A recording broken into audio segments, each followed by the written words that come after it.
To all of you.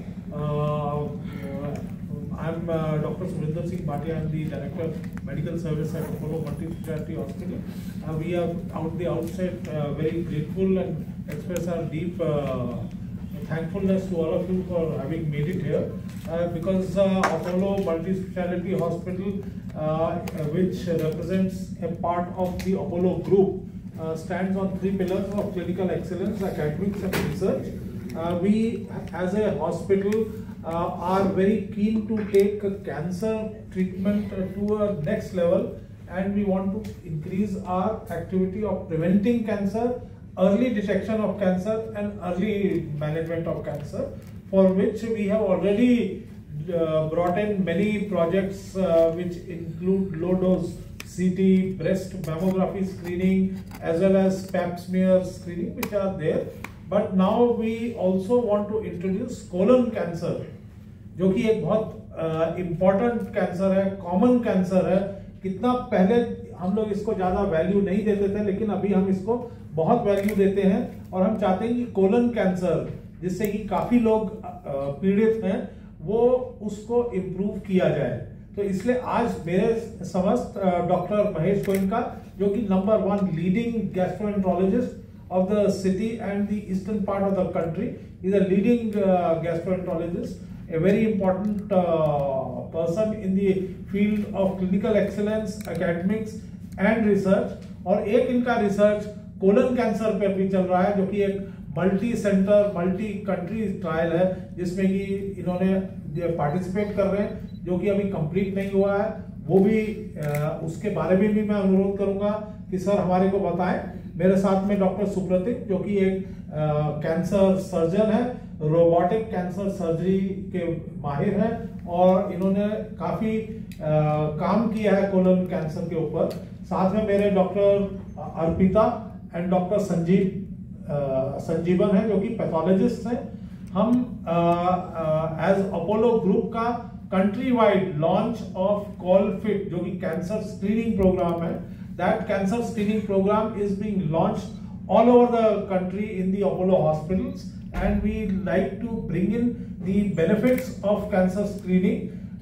For that we are all sitting here today, and I will start with making a request to Dr. Mahesh Goyinka, who will take us through where are the prospects of cancer screening. हम इसको कैसे बढ़ावा दे सकते हैं early detection and management of cancer के लिए. Over to Dr. Mahesh Goyinka. Thank you, Dr. Bhatia, and good afternoon, all of you. I'm so happy and thankful to all of you that you have come here for this inauguration of this national project.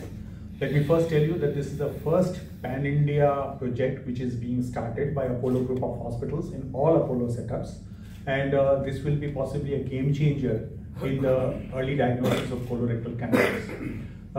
जैसा कि doctor Bhatia ने बोला कि हम चाहते हैं कि सारे कैंसर्स की डायग्नोसिस अर्ली हो, और उसके लिए जो प्रयत्न किए जा सकते हैं वो सब कुछ करना चाहते हैं.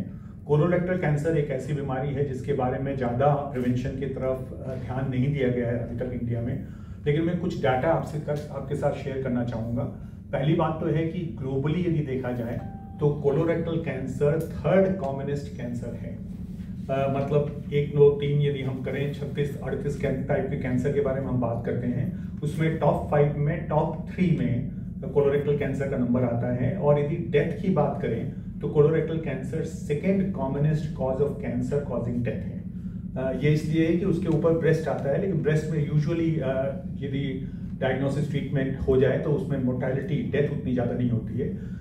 यदि हम इंडिया की सिनेरियो की बात करें, ये मैंने ग्लोबल सिनेरियो की बात की, इंडिया के सिनेरियो की बात करें तो एक डाटा है कि 2022 में करीब 16 लाख से 17 लाख के आसपास कैंसर की डायग्नोसिस हुई थी, और उसमें से करीब 1 लाख कैंसर कोलोन के थे. इंडिया में भी यदि देखा जाए तो थोड़ा फ्रीक्वेंसी डिफरेंट हो सकती है, लेकिन टॉप 5 में कोलोरेक्टल कैंसर आता है, both in terms of occurrence as well as mortality. मतलब जितनी डायग्नोसिस होती है और जितनी डेथ होती है उसमें टॉप 5 में इंडिया में भी आता है. तो ये जरूरी है कि हम इसके बारे में कुछ सोचें. यदि हम डायग्नोसिस टू डेथ का रेशियो देखें तो इंडिया का डायग्नोसिस टू डेथ रेशियो बहुत हाई है, 70%. इसका मतलब जितनी डायग्नोसिस होती है उतनी ही करीब करीब 2/3 डेथ भी होती है एक साल में। इसका रीजन ये है कि डायग्नोसिस बहुत लेट होती है। जब डायग्नोसिस होती है तो स्टेज 3 स्टेज 4 में डायग्नोसिस हो तो नेचुरली जो भी ट्रीटमेंट दिया जाए उसका इफेक्ट उतना अच्छा नहीं होता है। तो आज हम कोलोरेक्टल कैंसर स्क्रीनिंग की बात क्यों कर रहे हैं? कोलोरेक्टल कैंसर स्क्रीनिंग की बात इसलिए कर रहे हैं, नंबर 1 क्योंकि ये अनकॉमन नहीं है। ये हो सकता है अमेरिका से, कोरिया से, हमारे जापान से हमारे पास कम हो, लेकिन इतना कम भी नहीं है। जितना ऐसा कि डॉक्टर भाटिया ने कहा कि कुछ स्टडी यहाँ की गई है और उसके बारे में मैं आपको बताऊंगा। सो ये अनकॉमन नहीं है, पहली बात।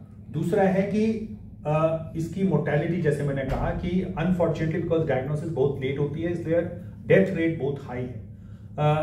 यदि अर्ली डायग्नोसिस हो जाए, जैसा कि अभी भी कुछ परसेंटेज में होता है, जब पेशेंट जल्दी आ जाए तो हम एंडोस्कोपी के माध्यम से उसको ट्रीट कर सकते हैं। एंडोस्कोपी से यदि वो स्प्रेड नहीं किया है, डेप्थ में नहीं गया है या और कहीं स्प्रेड नहीं किया है, तो एंडोस्कोपी के माध्यम से हम पूरे के पूरे ट्यूमर को निकाल सकते हैं। मेजर सर्जरी अवॉइड हो सकती है और उससे काफी फायदा हो सकता है। ये 1 दिन का प्रोसीजर होता है। और यदि उतनी अर्ली नहीं भी हो तो जैसा कि बताया गया डॉक्टर सुप्रतिम या अदर सर्जन उसको अर्ली स्टेज में रोबोटिक सर्जरी, लेप्रोस्कोपिक सर्जरी या ओपन सर्जरी से निकाल सकते हैं। लेकिन यदि बहुत लेट डायग्नोसिस हो या लीवर में चला गया है या काफी लिम्फ नोड्स में इन्वॉल्व हो गया है तो सिचुएशन कॉम्प्लिकेटेड हो जाती है। So early diagnosis is the की।